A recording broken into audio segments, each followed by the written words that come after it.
training camp coming around, Shaq, want to get your thoughts. We talked about on your show Mitchell Trubisky and Kenny Pickett. I just want to get your thoughts on who you think might have a chance and why between the two. Well, you did kind of turn me around a little bit on Trubisky. I'm a pedigree snob to begin with, and he did. It's not to say that talent evaluators don't get some things wrong. They get them wrong quite a bit. The best in the business, in fact, hit at about a 60% success rate. I'm talking about in the draft. The best guys, Colbert and company, are obviously far from perfect there, but Trubisky went second for a reason. He cut a certain figure, had a skill set. You and I actually were there and talked to him, Ike, in Philadelphia. Correct. The day he got drafted.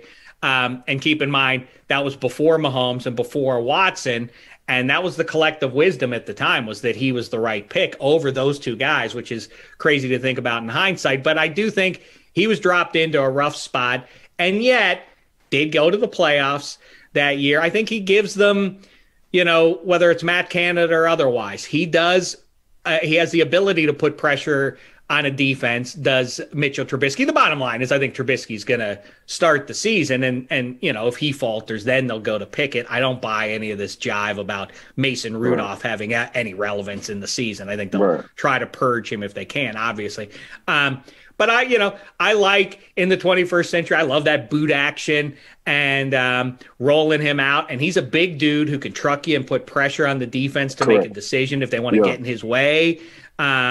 He's aggressive with doing that. And the number one factor for success for a pro football quarterback these days is the quality of the offensive line in front of him. If you told me you can choose who the pass catchers are, what the weather is outside, who the running back behind him is, the offensive line is the number one factor for whether or not they're going to succeed. If you give these guys an extra half a second of time to make a decision, they're generally going to come through.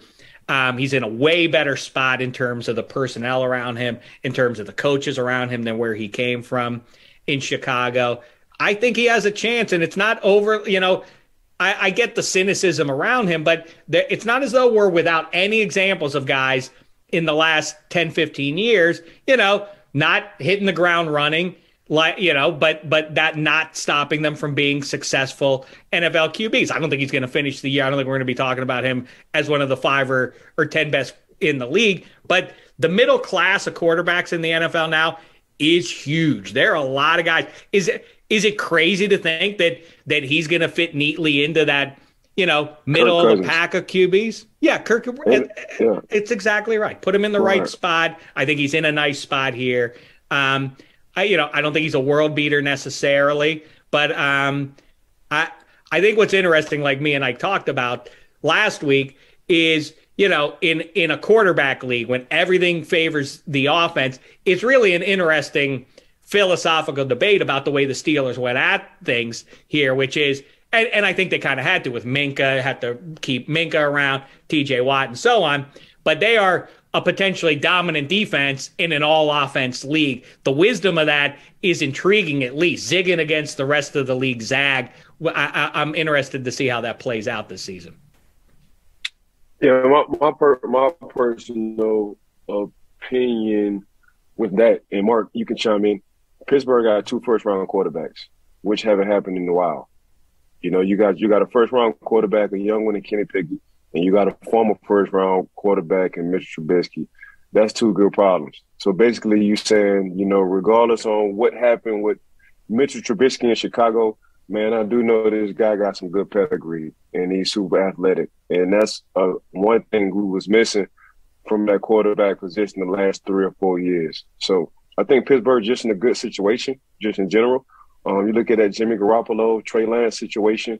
You look at that Patrick Mahomes, Alex Smith before Patrick Mahomes, was the quarterback situation. You look at Drew Bledsoe and that Tom Brady situation. And you can go right there in Pittsburgh. You can look at the Tommy Maddox and Big Ben situation. So you can look at the Aaron Rodgers, Brett Favre situation. So I don't think this is by far a good situation and some good problems the Pittsburgh Steelers have, especially at that quarterback position. Mark. Yeah, let me piggyback off that too, is that the Steelers aren't going to bottom out to get whoever the blue chip quarterback is going to be in the 2023 draft class, whether it's a CJ Stroud, Bryce Young, what have you. And so the fact that Pickett was there, it made all the sense in the world to figure out who the heir apparent to Big Ben Roethlisberger is. Now, how soon Pickett could start, that's anyone's guess. And that's what we're going to be talking about between now and the start of the 2022 season. I'm going to take this in a little bit of a different direction, though, Ike. And I know we talked about this a few weeks ago. Say Mitch Trubisky flames out, Kenny Pickett flames out. Go to another sport across the ball diamond. You got O'Neal Cruz, a 6'7" shortstop. Can he be the Steelers quarterback in 2023? He's got a cannon arm. Well, that's a whole nother topic. We're talking about a phenom. We're talking about a guy from the Pittsburgh Pirates, 6'6" and some change, throwing the fastball, and he's not even a pitcher, 97 miles to first base. We're talking about a guy who can get to the first base as fast as you can blink. We're talking about a young man, when he runs around the base, he's laughing. So he's just a big kid having fun. He just happened to be a superior athlete. So, but no, I think he's going to stick to baseball, because in a couple of years he'll be seeing that $500 million piece. So he ain't guaranteed. So he ain't tripping on that part. But it's good to see a lot of highlights on TV, especially talking about baseball, the Pittsburgh Pirates. But I think he's going to stick to baseball, Mark.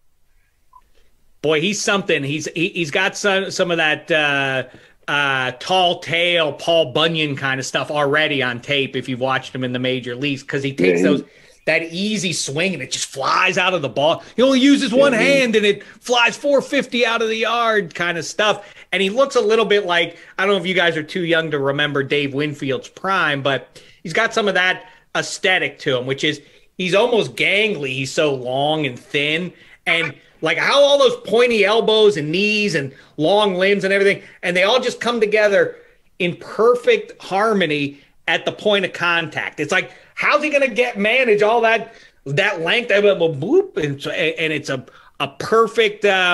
It's a perfectly coordinated, is I guess the best word I can use for him. It's something to behold. It's fun stuff.